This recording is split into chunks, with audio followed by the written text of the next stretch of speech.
네, 안녕하세요. 여지대학교 의료재활학과 김도현 교수입니다. 자, 오늘은 재활의학 수업 3주차 수업을 시작하도록 하겠습니다. 지난주에서 이어져서 이번에도 진단과 평가에 대해서 우리가 한번 살펴볼 거고요. 지난주에 우리가 근골격계 쪽 관련된 진단과 평가 방법에서 알아봤다고 한다면 이번 주에는 신경계 진단과 영상 진단과 관련된 평가를 한번 살펴보도록 할 겁니다. 뭐 그렇게 어려운 내용은 아니고요. 뭐 그 환자를 잘 이해하고 영상 보는 방법, 뭐 신경계 환자들을 평가하는 방법들을 살펴보는 거니까 차근차근 한번 따라와 보시기 바랍니다. 자, 우리가 신경계 평가를 적용하는 환자분들은 보통 신경계 평가를 적용하는 환자분들은 여러 가지 뭐 문제점이 있을 수 있겠지만 제일 먼저 우리가 키포인트로 두는 것은 의식 상태 수준을 먼저 확인을 해야 됩니다. 보통 뭐 머리 손상을 당한다거나 뭐 교통사고나 아니면 급성으로 뭐 쓰러지시면서 머리 손상을 당하고 난 다음에 회복 가능성에 대한 징후와 증상에 대한 검사를 보통 진행을 하고요. 뭐 여러분들 드라마나 뭐 TV에서 많이 보셨겠지만 갑자기 뭐 환자가 막 응급실에 막 실려왔을 때 의사가 빛이 나오는 뭐 형광등 같은 것들을 갖다 대고 눈에다 갖다 대고 눈을 딱 뜨면서 막 살펴보죠, 그죠? 예. 그게 이제 바로 우리 동공의 움직임을 확인하는 겁니다. 뭐 우리 일반적으로 어때요? 빛을 쪼게 되면은 동공이 어떻게 되나요? 빛을 쏘면 동공이 축소하죠. 축소되죠. 그죠? 그리고 빛이 없으면은 당연히 동공이 커집니다. 우리 어두운 데 들어가면은 갑자기 처음엔 안 보이다가 나중엔 점차 보이게 되잖아요. 그죠? 그게 이제 동공 반사하고 같이 연결이 되어 있는 겁니다. 그래서 동공의 움직임이라든지 뭐 눈을 뜨는 것 그리고 적절한 운동 기능 반응을 할 때 여러분들이 살펴보는 방법입니다. 아시겠죠? 의식 수준 상태를 먼저 확인을 해야 되고요. 자, 그와 관련된 우리 하나의 신경계 평가 방법이 있습니다. 얼마나 이 사람이 의식 수준이 있는지 없는지에 대한 것들을 확인하는 방법으로 제일 먼저 나오는 게 글라스고우 혼수 척도입니다. 글라스고우 혼수 척도. 자, 머리 손상 가능성이 있는 무의식이나 의식 상태의 환자를 검진한다. 자, 무의식이나 의식 상태. 자, 결국에는 이 사람이 의식 상태가 있는데 그게 정상인지 아닌지를 검사하는 게 아니라 그 의식 상태가 무의식이냐 의식이 있느냐를 검진하는 방법이 이제 글라스고우 혼수 척도입니다. 자, 낮은 점수는 머리 손상의 심각성을 의미하는 것이고 점수가 낮을수록 결국엔 안 좋다라는 거죠. 안 좋다라는 거고요. 초기 단계에서는 15분에서 30분 간격으로 반복 검사를 합니다. 왜? 응급 상황이잖아요. 이 사람이 의식이 있는지 없는지에 따라서 생명이 왔다 갔다 하잖아요. 그죠? 그렇기 때문에 15분에서 30분 간격으로 계속 반복해서 검사하면서 이 사람이 의식을 회복했는지 아니면 의식을 회복했다가 다시 또 무의식 상태로 접어들었는지 이런 것들을 빨리 계속 확인을 해줘야 된다는 겁니다. 자, 3에서 8점 같은 경우에는 우리가 응급처치를 시행해야 됩니다. 뭐 CPR을 하든가 아니면 뭐 산소 공급을 더 진행을 해줬다든가 뭐 이런 식으로 응급처치를 진행을 해줘야 되고요. 자, 6시간 이상 동안 글라스고우 혼수 척도 점수가 8점 이하면 심각한 머리 손상을 받은 겁니다. 얼마 기준? 6시간 기준. 그랬을 때 8점 이하이면 심각한 머리 손상을 당했다라고 우리가 판단할 수가 있고요. 9에서 11점 정도면 중등도 머리 손상입니다. 그리고 12점 이상이면 아주 경미한 손상이다. 이 기준 배점표 여러분들 알아두셔야 됩니다. 배점표 알아두셔야 되고요. 자, 그럼 우리가 평가하는 방법을 알아야 될 거잖아요. 그죠? 글라스고우 혼수 척도에 대한 평가 방법을 알아야 될 겁니다. 한번 살펴봅시다. 자, 첫 번째는 눈뜨기입니다. 눈뜨기. 자, 스스로 눈을 뜰 수 있느냐? 말에 반응해서 눈을 뜰 수 있느냐? 통증 자극에 반응해서 눈을 뜰 수 있느냐? 어떠한 자극에도 눈을 뜨지 않는다. 자, 요거에 따라서 기준점이 점수가 달라지죠. 그죠? 그리고요. 두 번째는 운동 반응입니다. 지시에 따라서 운동 반응이 나타난다. 또는 국소적으로 나타난다. 목적 없이 움직인다. 팔은 굽힘, 다리는 신전된다. 뭐 팔다리가 신전된다. 뭐 아무런 반응이 없다. 요거에 관련돼서 역시 똑같이 배점표가 나타나 있고요. 세 번째는 언어 반응입니다. 사람, 장소, 시간을 정확하게 말할 수 있다. 대화는 가능하다. 혼란스럽다. 또는 부적절한 단어를 구사한다. 이해할 수 없는 소리를 낸다. 아무런 반응이 없다. 이런 식으로 나눠집니다. 그렇죠? 그 다음에 또 자, 두 번째로는 지적 능력 검사라는 게 있습니다. 신경계 환자들을 평가할 때 지적 능력 평가라고 얘기하고, 자, 요거는 이제 보통 우리가 약어로 표현을 하는데요. MMSE라고 합니다. 보통 MMSE라고 얘기하고, 이게 뭐 한국 버전이 있습니다. 한국 버전 같은 경우 MMSE, K 뭐 이런 식으로 나타나 있습니다.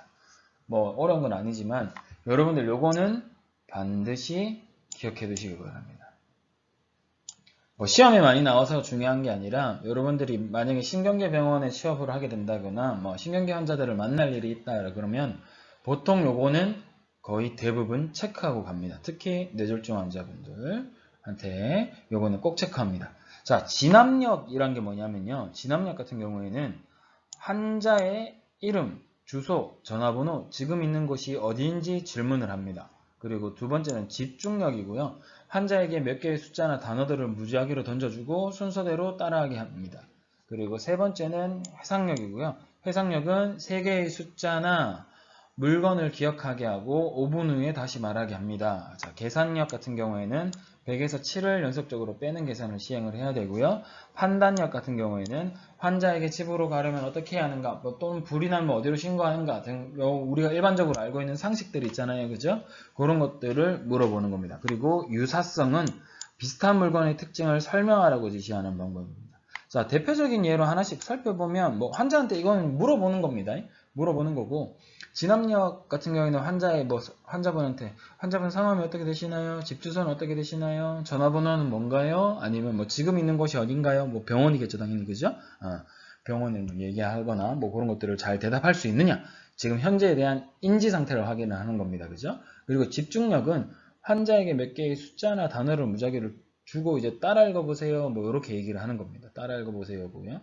해상력 같은 경우에는 세 개의 숫자나 물건, 보통 이제 물건으로 합니다. 우리나라에서는. 그래서 잘 기억해 두세요. 나무, 연필, 비행기, 뭐 이렇게 얘기해 놓고, 그 다음에 딴 걸 하는 겁니다.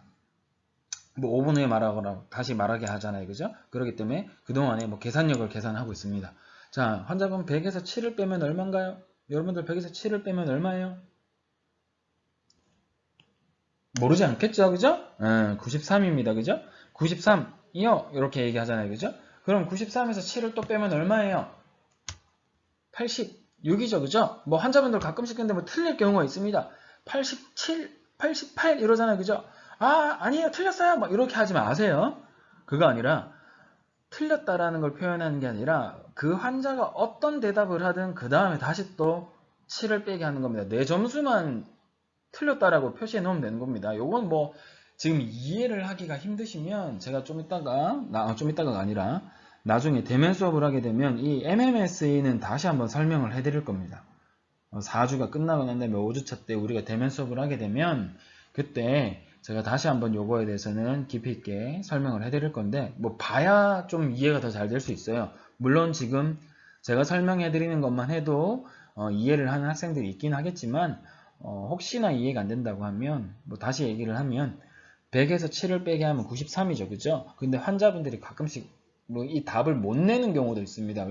바보가 아니라 교육을 못 받아서가 아니라 뇌 손상을 당하게 되면 그런 경우가 발생을 합니다. 그랬을 때 100에서 7을 뺐을 때 95라고 한다. 그러면 그거에 대해서 틀렸다라고 언급을 하실 필요가 해야 되는 게 아니라 그 95에서 다시 7을 빼게 해서 연속적으로 여러분들이 체크만 해 나가시면 됩니다. 한 5번 정도. 뭐 100에서 7을 빼면 얼마예요? 93, 93에서 7을 빼면 얼마예요? 86, 86에서 7을 빼면 얼마예요? 79, 79에서 7을 빼면 얼마예요? 72, 72에서 7을 빼면 얼마예요? 65. 이런 식으로 해서 요 정도까지만 내려가게 됐을 때 다 맞춘다. 그러면 이 사람은 계산력은 있구나 라고 판단을 하게 됩니다. 근데 그 중간에 만약에 한번 틀리잖아요. 틀리게 되면 틀린 숫자에서 그냥 그대로 쭉쭉쭉쭉쭉 그대로 내려오시면 됩니다. 물론 내 점수표에만 몇 개 틀릴 때마다 그걸 체크해 놓으시면 되고요. 자, 판단력은요. 집으로 가려면 어떻게 해야 되나요? 뭐 지하철 타고 갔다가 버스 타고 갔다가 이런 걸 설명을 하겠죠. 그죠? 그런 걸 다 적절하게 설명할 수 있으면 오케이. 점수 주면 됩니다. 불이 나면 어디로 신고해야 되나요? 경찰서라고 얘기하는 경우도 있는데 보통 일반적으로 소방서죠. 그죠? 그런 것들입니다. 그리고 유사성 같은 경우에는 여러 방법이 있는데 보통 우리가 그 병원에서 진행하는 건 이렇게 오각형을 이렇게 두 개 그려줍니다. 자, 환자분한테 요 모양이 있으니 요 모양을 요 옆에다가 그대로 한번 그려주세요 라고 얘기를 해요. 자, 그려주세요 라고 얘기했을 때 뭐 요게 우리가 파란색으로 바꿀게요. 하나, 둘, 셋, 넷, 5개. 그리고 하나, 둘, 셋, 넷, 5개. 오각형 2개죠. 그리고 또 하나 포인트. 여기 안에 오각형이 겹쳐져 있습니다. 그죠? 겹쳐져 있는 것들을 같이 그대로 옮겨와서 그려줄 수 있느냐. 자, 각이 총 10개 나와야 하고요. 그 다음에 첫 번째 조건이 각을 10개 똑같이 그려줬느냐. 그 다음에 두 번째 조건이 이 오각형 2개가 겹쳐지게 그려줬느냐. 겹쳐지게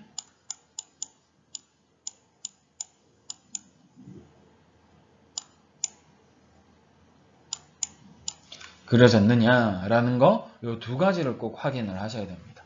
아시겠죠? 자, MMSE 너무 중요합니다. 꼭 기억하시고요. 자, 세 번째 이제 지각 능력으로 감각 체계에 이상이 없음에도 불구하고 감각적 자극을 느끼거나 이해하는 데 장애가 있는 경우가 있습니다. 뭐 우리가 대표적으로 뭐 인식불능증이라고 얘기를 하고요. 인식불능증. 자, 흔히 쓰는 물건의 사진을 보여주고 무엇인지 이야기해보라고 하고 어떻게 사용하는지, 어떤 용도로 쓰는지에 대한 것들을 질문할 수가 있고요. 신체 부위에 대한 인식불능인 경우가 있습니다. 특히 절단 환자분들, 내 오른팔이 어느 정도 절단이 됐다 그랬을 때 내 팔에 대해서 인지를 못하거나 아니면은 그 팔이 있다고 한들 그 감각이라든지 인식 자체가 무뎌지는 경우가 있습니다. 그런 것들을 우리가 인식불능증이라고 하고 그런 것들을 찾아내야 되고요. 자, 그 다음에 지각 능력의 장애를 검사하는 방법에 뭐 아까 얘기했듯이 도형 그리기 오각형 2개, 그 다음에 뭐 시계 그리기, 그 다음에 십자가 그리기, 숫자 지우기 뭐 이런 것들 통해서 검사하는 방법들이 있다라는 거 기억해 두시고, 뭐 요거도 중요하지만 요 슬라이드도 여러분들 알고 있으면 좋긴 하지만 요거보다 더 중요한 건 아까 전에 얘기했던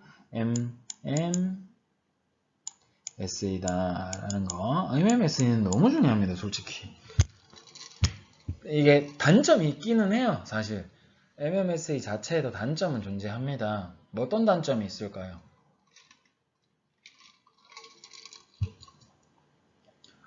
어떤 단점이 있을까요?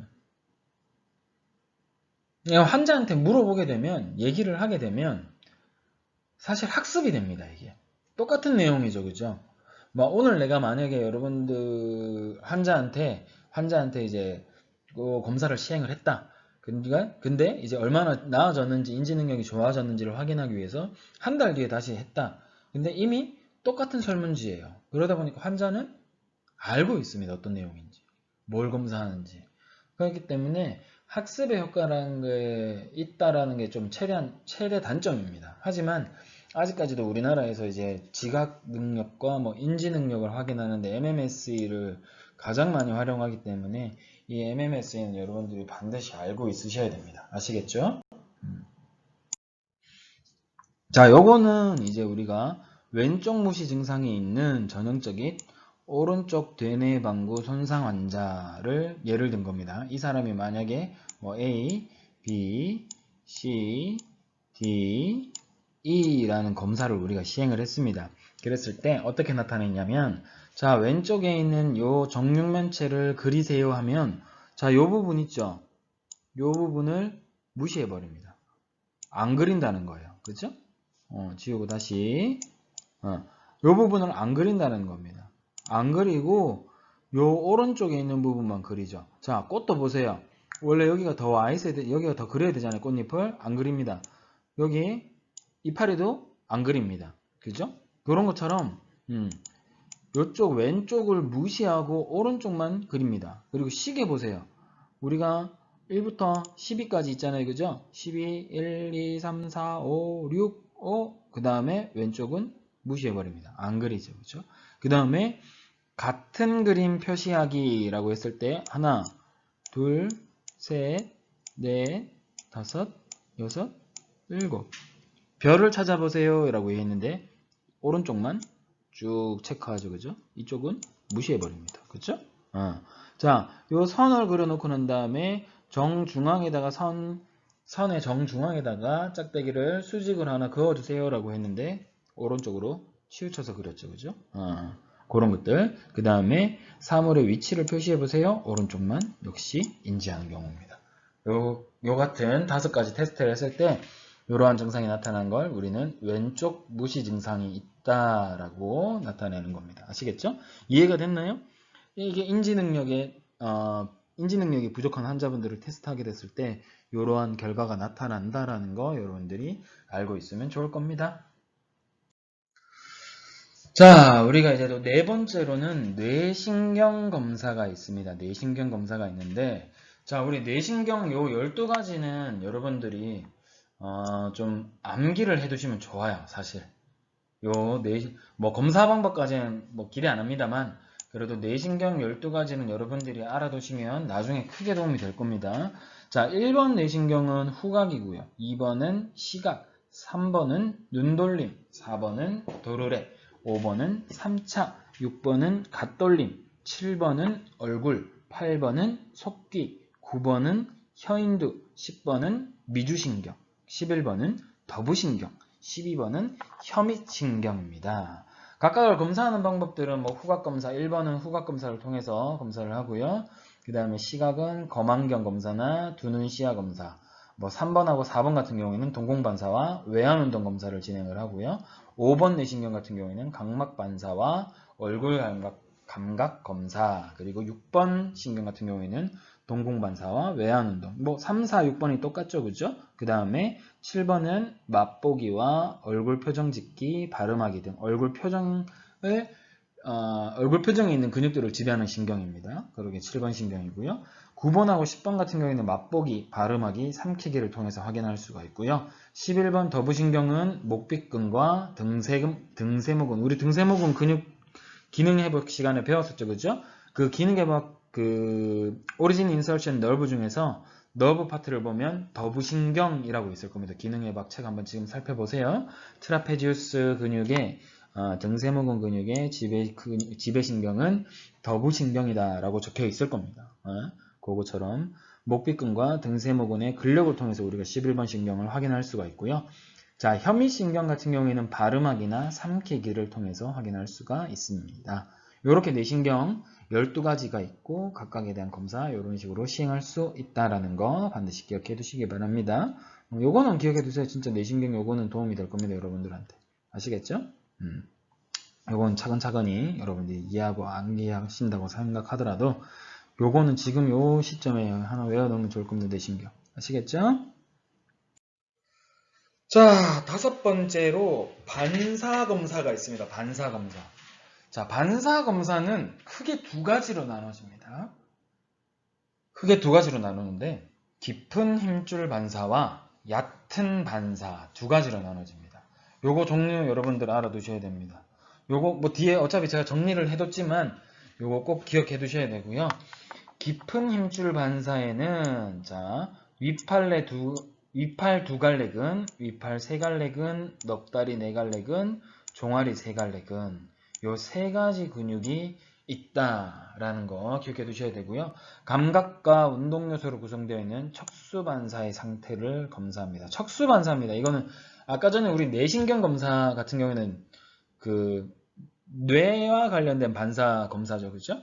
얘 같은 경우는 척수반사입니다. 얼마나 빨리 돌아오느냐, 얼마나 척수에 대한 척수신경에 대한 자극이 주어졌을 때 얼마나 빨리 반사돼서 돌아와서 운동신경으로 나타나느냐, 이런 것들을 검사하는 거고요.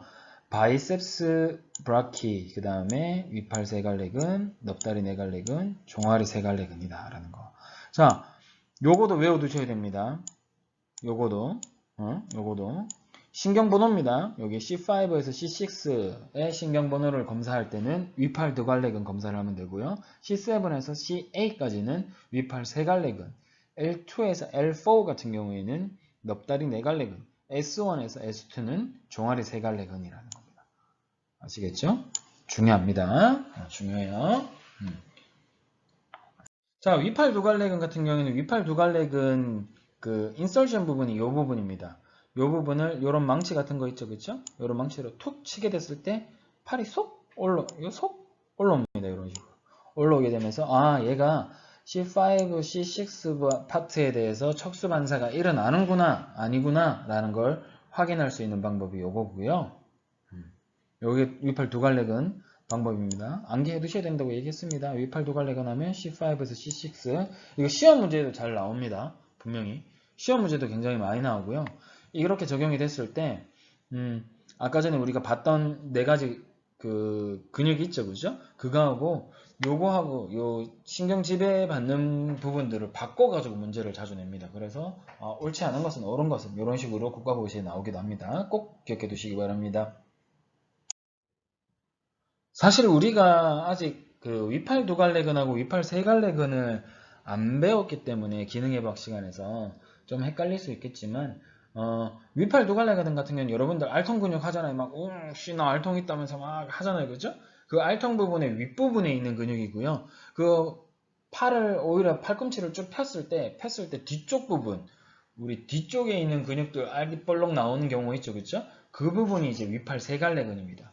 자, 어차피 기능해박 시간에 얘기하겠지만 세갈래근이라는 것은 갈래가 세 개입니다. 그죠? 세 가지의 뿌리로 그 세 가지의 갈래로 나눠져서 근육이 생성된다라는 거고요. 그래서 영어에서도 보세요. 트라이셉스죠. 그죠? 트라이. 아까 전에 위팔 두 갈래 같은 경우에는 바이셉스였습니다. 그죠? 바이가 뭐 두 개를 나타내는 접두사잖아요. 그죠?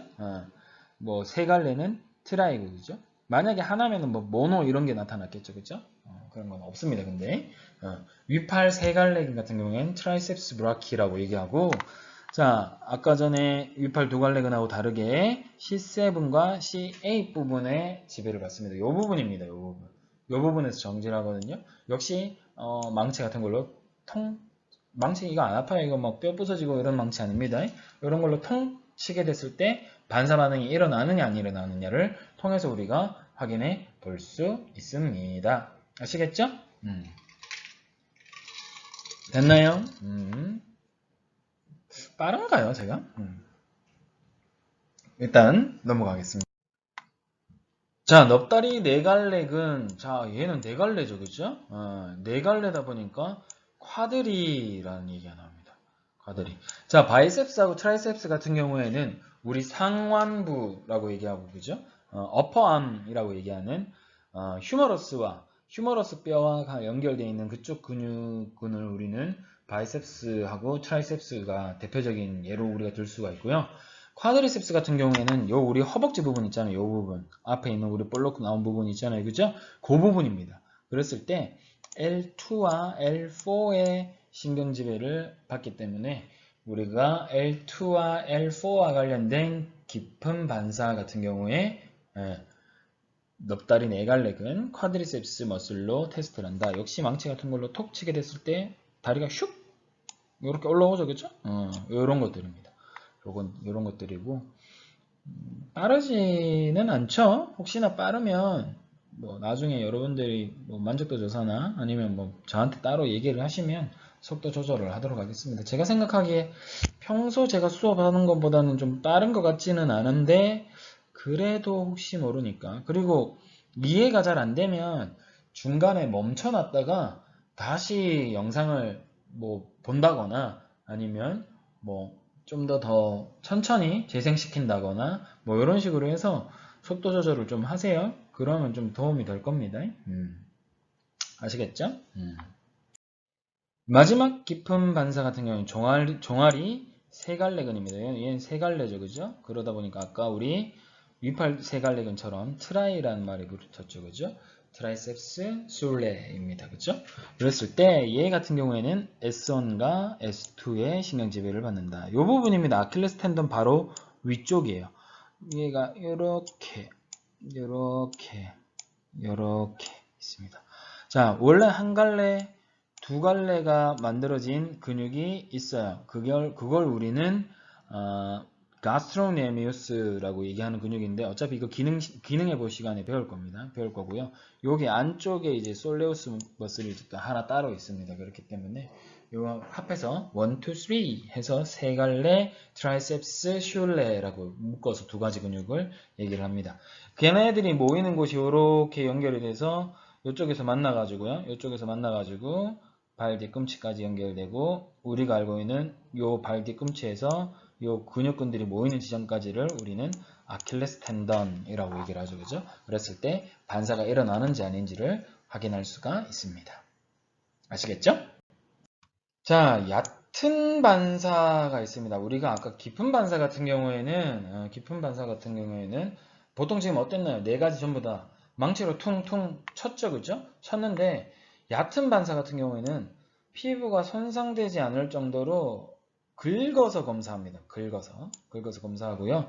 보통 우리 요 네 가지인데 배표면 반사, 고안 올림근 반사, 망울 해면체근 반사, 항문 반사 이렇게 있습니다.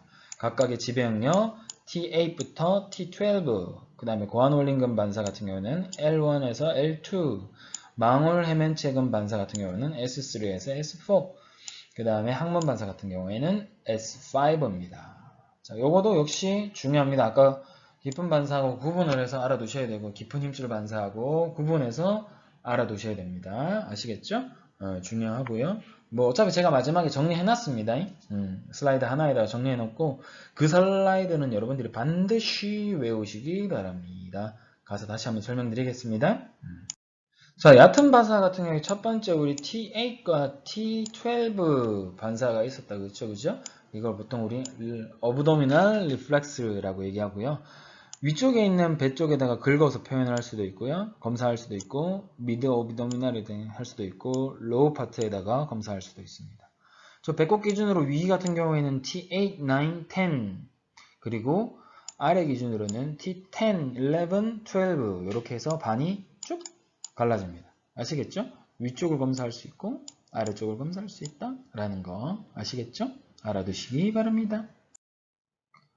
자, 그 다음에 고안 올림근 반사가 있죠. 그죠? 얘 같은 경우에는 고안 아래쪽 옆에 이쪽을 자극을 합니다. 그러면 고안이 올라가느냐 아니느냐 이렇게 확인하는데 사실 요거는 알고만 있지 실제로 거의 시행하지는 못합니다. 성 문제도 있고 이렇기 때문에 여러분들이 이런 게 있다라는 거는 기억하시되 실제로 거의 시행하는 일은 없을 겁니다. 그 다음에 이제 망울 해변체 근반사 같은 경우에는 아까 S3에서 S4까지 있다라고 얘기를 했고요. 항문과 관련되어 있는 부분, 그 다음에 성기와 관련되어 있는 부분 검사하는 방법인데 이것도 역시 시행하기는 어렵겠죠. 성문제 때문에. 이런 게 있다라는 것까지만 알고 기억해 두시기 바랍니다. 항문도 마찬가지죠. 항문 검사 같은 경우도 S5 영역에 있다. 이런 것들을 검사한다 라는 것만 알고 있으면 되지 실제로 시행하는 일은 거의 없을 겁니다. 이거 얼마나 거시기해요. 그죠? 여러분들이 시행할 일은 없을 겁니다. 의사나 간호사는 몰라도 여러분들이 시행할 일은 없을 겁니다. 하지만 이 반사에 대해서 알고는 있어야 됩니다. 어떤 반사를 했다. 그랬을 때 음성이 나타났다. 양성이 나타났다. 어떤 걸 목적으로 우리가 항문 검사를 했는데 이거는 목적성이 뭐다? S5의 신경 반사를 우리가 확인하는 거고 얕은 반사를 통해서 시행을 했다라는 거는 알고 있어야 되잖아요. 차트 보고는. 그죠? 그렇기 때문에 진행을 하는 거 여러분들 알고 계셔야 됩니다. 자, 이렇게 제가 정리를 해드렸어요. 너무 중요하지. 요 8가지죠. 그죠? 8가지인데 요 파란색이 얕은 반사고요. 검정색이 깊은 힘줄 반사입니다. 구분해서 잘 알아두셔야 되고 다음 중 반사 검사에 대한 종류에 대한 배열로 일치하는 것은 목적으로 옳지 않은 것은 했을 때 1, 2, 3, 4, 5 오지선다 해놓고 얘들을 뒤바꿔 버리는 경우가 있습니다. 또는 반대죠. 그죠? 얘들을 앞에 두고 얘 근육이나 이제 반사 명칭을 뒤바꿔 버리는 경우가 있습니다. 옳은 것은 옳지 않은 것은 여러분들 반드시 기억해야 되고요. 다음 중 깊은 힘줄 반사가 아닌 것은, 얕은 반사가 아닌 것은 딱 좋잖아요. 지금 4개씩 4개씩이다 보니까 오지선다 해서 하나를 다른 거 떡 집어넣고 고르기 이런 식으로 나타날 수 있겠죠. 그렇죠? 반드시 알아두셔야 됩니다. 이거는 시험에 진짜 많이 나옵니다. 이건 저라도 시험 냅니다. 왜 여러분들 이거 암기하면 되는 거잖아요. 그죠? 특별히 이해할 수 없고, 이해할 필요가 잘 없고, 뭐 검사의 종류나 검사 방법은 여러분들이 그림을 보고 이해하셔야 되겠지만, 결과는 여러분들이 외우셔야 되는 거잖아요. 그죠? 그러다 보니까 국시에서도 이견이 없어요. 그죠? 이견이 없으니 문제 내기 굉장히 좋잖아요. 그죠? 문제 냈을 때 문제가 되지 않습니다. 그죠? 그렇기 때문에 반드시 여러분들 알아두셔야 됩니다.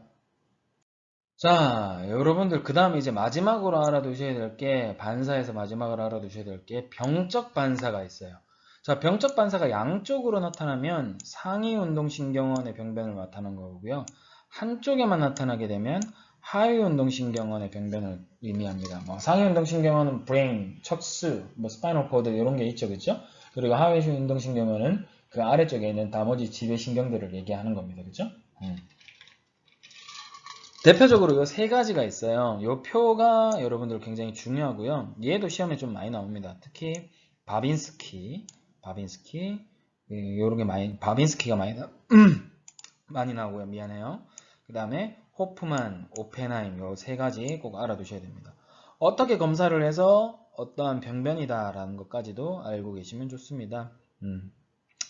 자, 바빈스키 같은 경우에는 발바닥의 가쪽 면을 자극을 했을 때 엄지발가락의 편과 4개의 작은 발가락이 벌어지게 됩니다. 엄지손가락이 엄지척처럼 딱 되고 나머지는 사이가 벌어진다는 거죠. 그렇죠? 호프만은 두 번째, 세 번째, 네 번째 손가락 끝부위를 가볍게 딱 튕기게 됐을 때 엄지의 원위 지절의 굽힘 반사와 2, 3지절의 원위 부의 굽힘 반사가 나타나는 겁니다. 오펜하임은 정강이 앞쪽에 안쪽을 작용했을 때 엄지발가락 편과 4개의 작은 발가락이 벌어집니다. 요 우리 바빈스키하고 액션이 똑같죠, 그죠? 양성 반응이 똑같습니다. 요거 두 개, 그죠? 그림으로 한번 살펴봅시다. 자, 보시면 바빈스키죠, 그죠? 바빈스키입니다. 바빈스키 반사 같은 경우에는 이쪽을 이렇게 긁어줘요. 긁어주면 어때요? 엄지척 되고요, 그죠? 나머지 발가락 사이 간격이 멀어지게 됩니다, 그죠? 자, 정상 반응 같은 경우에는 오그러들어요. 간지러우니까 어때요? 여러분들이 이거 이렇게 오그러들잖아요. 근데 양성 반응이 나타나게 되면 엄지척, 그 다음에 발가락 사이 간격 벌어지기. 요렇게 되죠. 그쵸? 요렇게 됩니다. 아시겠죠? 자, 호프만 검사 같은 경우에는 아까 전에 이쪽을 누르죠. 그죠? 이쪽을 누르게 됐을 때 원위부 분절이 당겨지게 되고 엄지손가락의 원위 분절은 가까이 모이게 된다라는 거 요거고요. 그죠? 호프만 검사입니다. 자, 오펜하임 검사 같은 경우에는 정강이 앞쪽에 안쪽 요 부분을 자극을 주게 됐을 때 똑같이 아까 바빈스키와 똑같이 엄지발가락 척, 그 다음에 발가락 사이 간격이 멀어지게 된다는 거. 요게 오펜하임 반사고요. 이제 병적 검사 확인하는 방법 세 가지, 그죠? 바빈스키, 오펜하임, 그 다음에 하나 뭐였죠? 지금 깜빡했네요. 하여튼 세 개고요. 그 다음에 아까 전에 우리 깊은 힘줄 반사 4가지, 얕은 힘줄 반사 4가지, 깊은 힘줄 반사 4가지, 얕은 반사 4가지 꼭 기억해 두시기 바랍니다. 아시겠죠? 이렇게 해서 이제 우리가 신경계 평가에 대한 내용을 한번 살펴봤고요. 잠깐 쉬었다가 우리가 영상진단 평가 방법에 대해서 한번 살펴보도록 할 겁니다. 재활의학이 제가 처음에 개요 시간에도 얘기를 했었지만 굉장히 범위가 넓어요, 사실. 여러분들이 한 학기 동안 이렇게 비대면으로 진행을 하게 됐을 때 전달 내용이 뭐 몇 프로나 될지는 잘 모르겠으나 어쨌든 범위가 굉장히 넓고 국가고시에도 여러분들이 30문제가 나오기 때문에 뭐 의지학 그리고 보조기학 다음으로 문제가 많죠, 그렇죠? 그리고 꽈락도 제일 많이 나온다고 했었고요. 그렇기 때문에 범위가 넓기 때문이 아닐까 싶어요. 꽈락이 제일 많이 나오는 이유가. 그리고 내용 자체도 사실 여러분들 의지학이나 보조기학 같은 경우에야 3년 내도록 여러분들이 배우다 보니까 그거에 대해서 자주 들어서 익숙하고 그 다음에 뭐 지나가다 듣기만 해도 그것도 지식으로 계속 쌓이기 때문에 내용이 많이 알고 있고 이해하기가 쉬운데 재활의학 같은 경우는 여러분들이 이번 학기에 딱 배우고 난 다음에 웬만하면 뭐 재활치료학하고 연결되지 않는 이상 좀 다시 접하기가 어렵잖아요. 우리 과 내에서는. 그러다 보니까 조금 어려운 경우가 있는데요. 깊이 있게 공부 한번 해놓으시고 정리해 놓으시면 나중에 3학년 때 편할 겁니다. 아시겠죠? 이렇게 하고 잠깐 쉬었다가 우리가 영상진단평가에 대해서 한번 살펴보도록 하지요.